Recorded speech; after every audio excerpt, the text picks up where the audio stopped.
तो जहां सोना चांदी माताएं ज्यादा लाद करके चलती हैं ना, वहां भी संग संग में कलयुग चलता है। लेकिन मैं एक बात कहना चाहता हूं, सोनो चांदी रखना बुरी बात नहीं है, बखत जरूरत के लिए, लेकिन पैर के डोलवो और दिखाएवो, दुनिया जराएवो या चोटन ने नो तो देवो, जी गड़बड़ है, जी गलत बात है। जितना दिखाओगे उतना नो तो लगेगा है। जब बिना तुम लोग नए नए लर, नए नए पेंडल और नए नए सोने के आभूषण दिखाओगे तो चोटने काट देवे की जरूरत ना है। बेनो को नो तो लग गो है। जैसे तुम्हें कार्ड पे लगी रहती है ना कि इस कार्ड को ही बुलावे की मान्यता प्रदान करें हैं, तो ऐसे ही सोना कहता है गर्दन में लटका हुआ, कानों में लटका हुआ, कि मेरे देखने को ही बुलावे की मान्यता प्राप्त करें हैं। और फिर कहती हैं कि महाराज हमारे यहाँ डकैती पड़ गई, चोरी पड़ गई, लुट गए। अरे नो तो कौन ही दयो हैं, कार्ड कौन भेजो हैं, पहनने वालों ने। बेचारे आदमी खूब नाई करते हैं अपनी घरवाई के, ज्यादा मत ला दे पर काम को सो पहले, पर बाय जब तक जो है कि जब तक माँ गई और मेरे भैया की जो घरवाई है वो जब तक मुझे देख के जरी नहीं, भुगी नहीं, तब तक मैं सोनो रहा के को फायदा का भयो है। तो दूसरे को जलाने के उद्देश्य से जो सोना चांदी पहनते हैं, उनके सोने चांदी में कलयुग आ जाता है। हाँ या ना बोलो भाई, मुड़े तो हला करो हैं। राखो खूब घर में, कहू बताओ मत, दिखाओ मत, कबू आफत परे, कबू कोई ऐसे समय आ जाए बुरो हैं, बाकी ले सोनो चांदी होना चाहिए हैं। अपने पति पे कोई विपत्ति आ जाए तो तुरंत निकाल के दे को ले, आज के दिना के लिए मैंने धर्रा गयो। बहुत सी तो ऐसी होती है धरो के तनो हो, पर आदमी को एक बावते कील दे वारी हैं, एक कील ले जाए हैं। आदमी भले ही 3 रुपया सैकड़ा की ब्याज भर रहा है 15 लाख पे हैं, और घरवारी पे सोनो धरो 20 लाख को, लेकिन धरो रहेगा वो हैं। लेकिन वो जो ना कह दे कि जाए बेच के और पैसा ले लो, पैसा भर दो, जब आ जाए तो दोबारा फिर बनवा लेंगे। जय काज तो सोनो चांदी होता है, लेकिन वो क्या कहती है, खबरदार जो मेरे सोने चांदी पे निगाह डारी तो हैं, तुम चाहे 3 रुपया सैकड़ा की भरो, चाहे 4 रुपया सैकड़ा की भरो, मोर कोई लेनो देनो, तुमने कज जो लयो है तुम ही बोलो हाँ, तुम ही भरो, तुम ही दे। अब जो बताओ बाने कज्जू बेचारे ने कौन के लिए लयो है, परिवार के लिए लयो है, बालकन के लिए लयो है।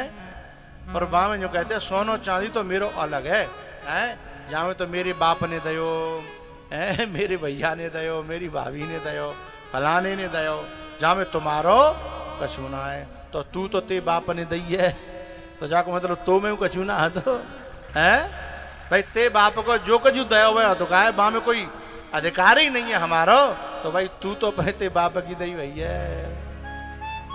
ये सोच समझ करके व्यवहार चलाना चाहिए। हाँ, जो आदमी बर्बाद कर रहा हो बुरे कामन में, जुआ में है, शराब में अथवा और काऊ में बर्बाद कर रहा है, वहां देना जरूरी नहीं है। लेकिन सचमुच में अपने घर की किसी कारण से कोई कर्जा लेना पड़ा है तो वहां माताओं को सहयोग करना चाहिए। तो सोना चांदी रखना बुरी बात नहीं है, पर उसे पहन करके जलाना ये बुरी बात है। द्यूतम पानम स्त्रियम सूना यत्रा धर्मश्च चतुर्वेदः। फिर सोने में जगह दे दी। तो एक दिन क्या हुआ कि सोना पहन करके, सोने का मुकुट पहन करके परीक्षित जी महाराज एक बार जंगल में चले गए।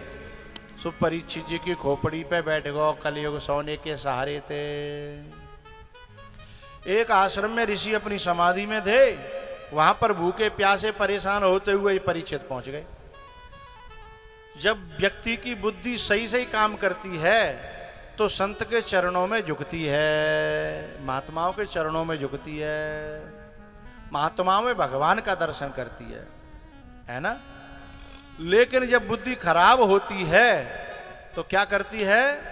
तो परीक्षित जी महाराज संत को देख करके एक बात बहुत काम की बता रहा हूं, आपके काम आएगी। बड़ों को देख करके सिर झुकने लग जाए तो समझना हमारी बुद्धि सही सही काम कर रही है, और बड़ों को देख करके बुद्धि अकड़ने लग जाए, बोले जी होगा अपने लें हैं, बड़ो होगा अपने लें हैं, तो बड़े बूढ़ों को देख करके बुद्धि ठसकने लग जाए तो समझना कलयुग ने बुद्धि को खराब कर दिया है। पहचान है ये। बड़ों के सामने शीश नवहे, शीश नवहे, सुर गुरु द्विज देखी।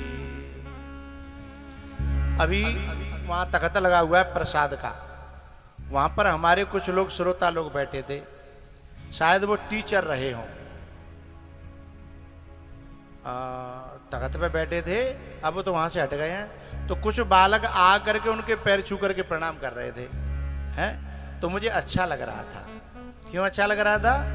क्योंकि उनकी बुद्धि सही सही काम कर रही है, अपने टीचर को पहचान रही है, अपने बड़े बूढ़े को पहचान रही है, अपने पूजनीय को पहचान रही है। और यदि बुद्धि गलत होती तो कहती मास्टर होगा स्कूल में, यहाँ काय को मास्टर है, यहाँ काय को टीचर है, यहाँ कथा सुनबे जी आयो, कथा सुनबे हम आए हैं, बैठे रहो तो सीधे निकल के अकड़ते अकड़ते यहाँ आ जाते। आए कुछ लोग आए भी होंगे, जिन्हों पे कलयुग बैठे होगो वे सीधे आ गए होंगे, लेकिन जिनकी बुद्धि में भगवान का निवास, भक्ति का निवास होगा, उनको बिना झुके मन मान्यो नहीं होगा। शीश नवहे सुर। अच्छा बे झुक के हैं, पाँव छीके मास्टर न के, बे मास्टर है थोड़े कछू दिए आए हैं, बताओ बताओ, बे कछू न कछू ले ही आए हैं, लूट लाए हैं। वे लोग बड़े समझदार हैं जिन्हें लूटना आ गया है, और जिनका शीश अकड़ में ऊपर उठ के चलने लगा है, समझ लो उन्हें बर्बादी का रास्ता उनकी समझ में आ चुका है, अभी बर्बादी की रास्ते पे चढ़ चुके हैं। बस परीक्षित जी के साथ में यही तो हुआ, कलयुग बैठ गया, अब वे कह रहे हैं महात्मा होगा, काय का महात्मा आंखें बंद करके बैठे हो हैं? अरे हम आए हैं तो कम से कम खड़े होकर स्वागत करना चाहिए। तो जब बुद्धि स्वागत कराना चाहे, सम्मान कराना चाहे बड़ों से, तो समझना कलयुग खोपड़ी पे बैठ गया है। और जब देख करके बड़ों को झुक जाए तो समझना बुद्धि में भक्ति, बुद्धि में ज्ञान, बुद्धि में हमारी में संस्कार जिंदा है, हैं? तो शीश नवहे सुर गुरु द्विज देखी। शीश नवाना नहीं पड़ता, शीश अपने आप झुक जाता है देख करके गुरुओं को, मंदिर को, बड़े बूढ़ों को झुकाना नहीं पड़ता, अपने आप झुक जाता है। तो समझना हम अच्छे रास्ते पर चल रहे हैं। शीश नवहे सुर गुरु द्विज दे।